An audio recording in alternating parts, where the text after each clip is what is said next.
তরতাজা মাছ যেদিন বাজার থেকে আর কি কিনে আনা হয় ওদিন আমি না ভেজে আর কি রান্না করার চেষ্টা করি। আর ফ্রিজের মাছ ওইটা তো ভাজতেই হবে। আর ফ্রিজের মাছ না ভেজে রান্না করলে দেখা যাচ্ছে খেতে তেমন মজা লাগে না। তো আসসালামু আলাইকুম, সবাই কেমন আছেন? আশা করি ভালো আছেন। আমি আল্লাহর রহমতে অনেকটা বেশি ভালো আছি। তো ভিডিওটা কিন্তু প্রতিদিনের মতন দুপুর থেকে আর কি শুরু করে দিলাম। আশা করি ফুল ভিডিওটার সঙ্গেই থাকবেন। আর মাছ ভাজতে যে কী যে একটা অবস্থা হয়েছে ফুল ভিডিওটার সঙ্গে থাকলেই দেখতে পাবেন।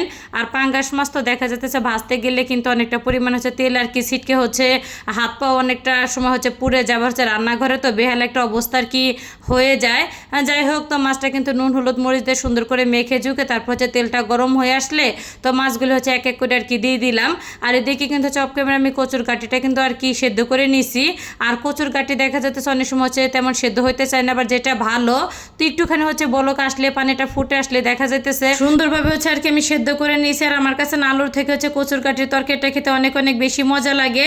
যাই হোক, তো কচুর কাঠিটা সেদ্ধ হওয়ার পর একটু পানি দিয়ে আর কি আমি ধুয়ে নিতেছিলাম, কারণ কচুর কাঠি সেদ্ধ করার পরে না একটু বিজল বিজল লাগে, তো পানি দিয়ে ধুয়ে নিলে অনেকটা আর কি ভালো লাগে। আর এই যে এদিকে দেখা যেতেছে মাছ ভাজতে এসে এমন একটা অবস্থা হচ্ছে পুরো রান্নাঘরটা তেল ছিটার কি আমার রান্নাঘরটা নষ্ট হয়ে গেছে। অনেকে বলেন না যে রান্নার ভিডিওটা খুবই সহজ, আসলে কিন্তু তা না। আমার কাছে মনে হয় বাহিরের ভিডিওটা সব থেকে আর কি সহজ। আর রান্নার ভিডিও আর কি করতে আসলে কতবার যে চুলা মুছতে মুছতে যে অবস্থা বেহাল হয়ে যায় একমাত্র তারাই বুঝবেন যারা কুকিং নিয়ে ভিডিওটা আর কি করেন। যাই হোক, এদিকে কিন্তু সুন্দরভাবে আর কি রান্নাঘরটা আমি পরিষ্কার করে নিতেছিলাম, যেহেতু আর কি ভিডিও করব।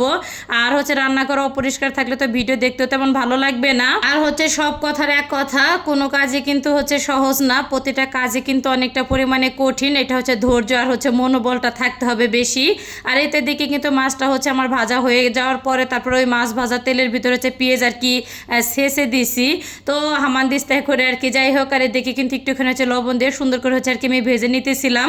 আর রান্নাঘরে কি যে পরিমাণে গরম, এতটা বৃষ্টি নামে তারপর গরম একটুও কেন যেন কমে না। আর যাই হোক, এদিকে কিন্তু অফ ক্যামেরা আমি সুন্দর করে মশলাটা কষিয়ে নিয়েছি। কষানো হয়ে গেলে কিন্তু সেদ্ধ করে রাখা কচুর কাঠিটা দিয়ে তো নেড়ে চেড়ে ঢাকনা দিয়ে ঢেকে তো 3 থেকে 4 মিনিটের মতন আর কি আমি একটু আর কি কষিয়ে নেব।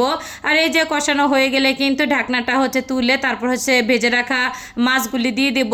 আর এই কচুর কাঠি দিয়ে পাঙ্গাস মাছ যে কোনো মাছ আমার কাছে মনে হয় যে রান্না করলে খেতে অনেক অনেক বেশি আর কি মজা লাগে। তো আমি আগে ভাবতাম হয়তো বা কচুর কাঠি দিয়ে ইলিশ মাছ ছাড়া কোনো তরকারি মনে হয় মজা লাগে না, কিন্তু ইদানিং সব ধরনের আর কি মাছ দিয়ে আমি রান্না করার চেষ্টা করি।